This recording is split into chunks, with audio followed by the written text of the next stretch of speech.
I've been walking the spiritual path for the past 8 years or so. And then on top of that, I've also been exploring gender for the past 5-ish years. So I got established on the spiritual path first. And then after a few years, I stumbled upon my gender situation.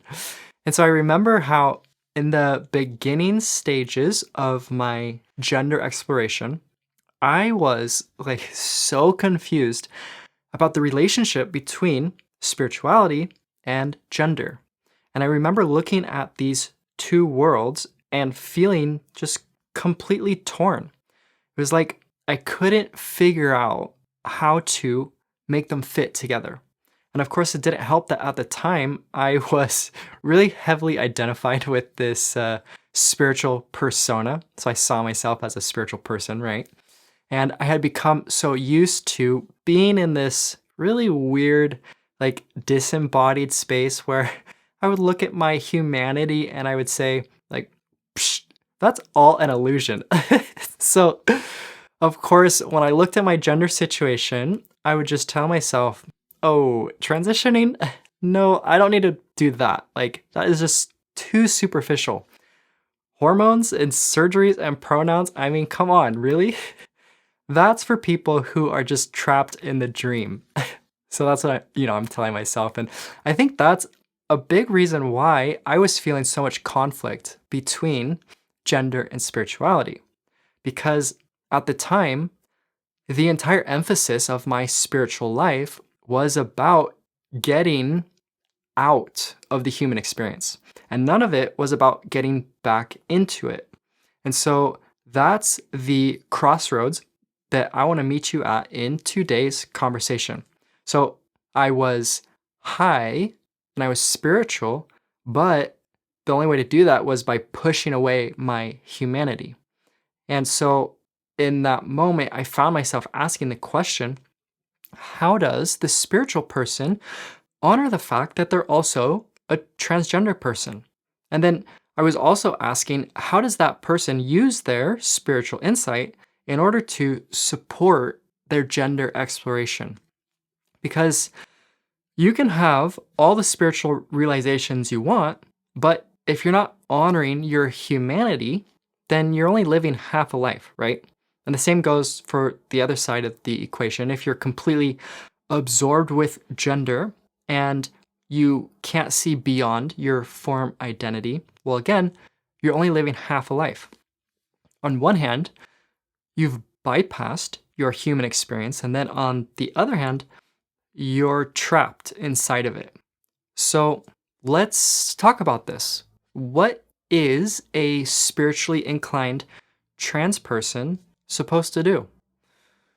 Well, okay, so first off, I just want to say that this is a huge topic, which I have a lot to say about. So my intention with this post is to just simply start the conversation. And then over time, I'll just continue to build out this playlist. So make sure you're subscribed if you want to follow along. But what I want to do today is to just simply introduce the overarching goal of our journey. Okay, what's the objective that we need to set our sights on in order to guide both our spiritual and transgender aspirations, if that makes sense. So the term that resonates most deeply with me is freedom. There might be something else out there that is more useful to you, but for me, and the way that I see it, freedom is the ultimate goal for us.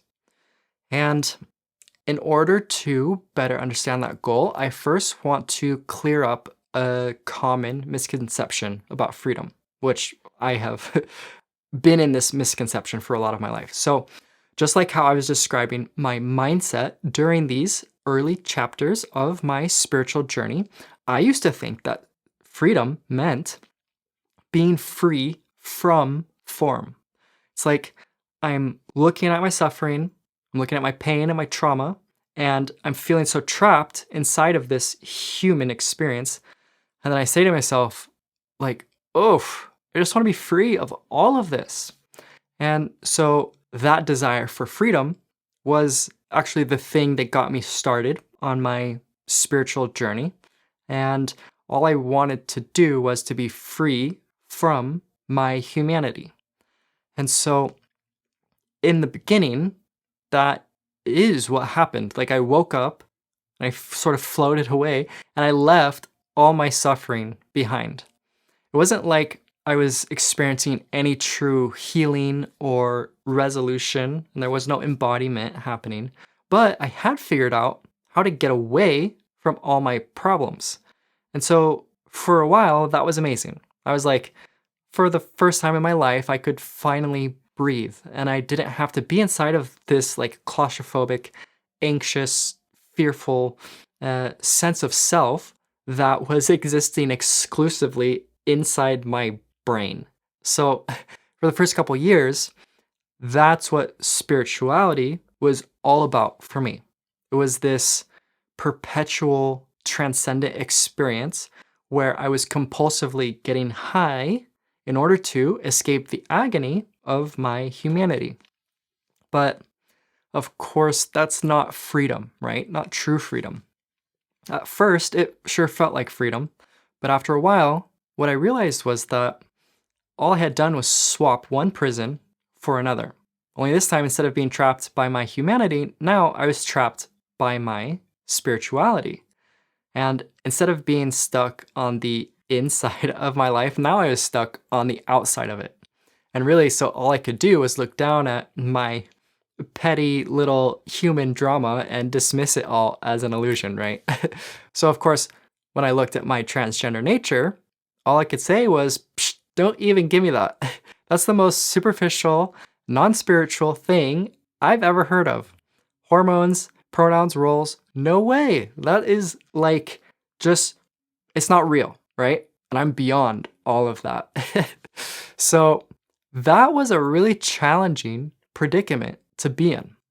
I was a spiritual person who thought that freedom meant being free from form.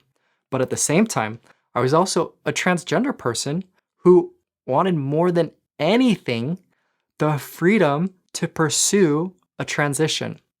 And so that's the moment when I realized that I needed to find a new understanding of freedom, because I had reached this point in my life where the freedom that I really needed was the freedom to be a human. And that was a really powerful shift in my journey. But it's interesting because when I reflect back on those first couple years of my spiritual journey, before I had realized that I was trans, so from within that experience, freedom actually really did mean freedom from form. Because at the time, that form, my humanity, that's the thing which was trapping me. I was stuck inside my mind and inside of my body. And so when I finally broke through that veil of like individuality or separateness, for a moment, that really was freedom. It was like half baked and it was fleeting, but it was a step in the right direction. And so, like I said, over time, that freedom began to stagnate. And I started feeling totally like disconnected from the world around me.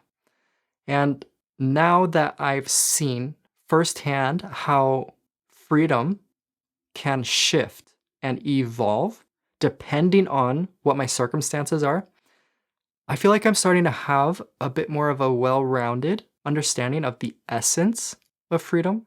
And so if I could speak to that essence, I would say that to me, from an experiential standpoint, freedom feels like having nowhere to stand or nothing to hold on to. It's like I'm never fully this and I'm never fully that.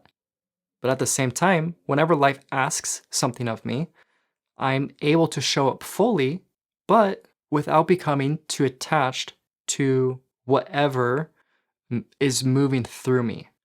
So freedom is like it's a really slippery quality, and it's constantly eroding any egoic strongholds that I may have. And of course, anytime I get too comfortable, freedom pulls that rug out from under me and it says, now, are you free enough to not be that? Are you free enough to let go of whatever you think you are? And then on the flip side, anytime I'm resistant to something and I'm pushing something away, freedom rubs that thing in my face and says, are you free enough to be this thing that you're trying to deny? Are you free enough to really own that quality, but without getting too attached to it? So, really, I can't give you some sort of specific definition of freedom simply because every time I try to pin freedom down and put it into a box and like say this is what it is, well, it slips out from under me, right? So instead, I think it's more helpful to engage with freedom as a sort of fluid, ever evolving benchmark that you can just use to guide your efforts. Because depending on where you are, depending what your current needs are, freedom might mean one thing today and something totally different tomorrow.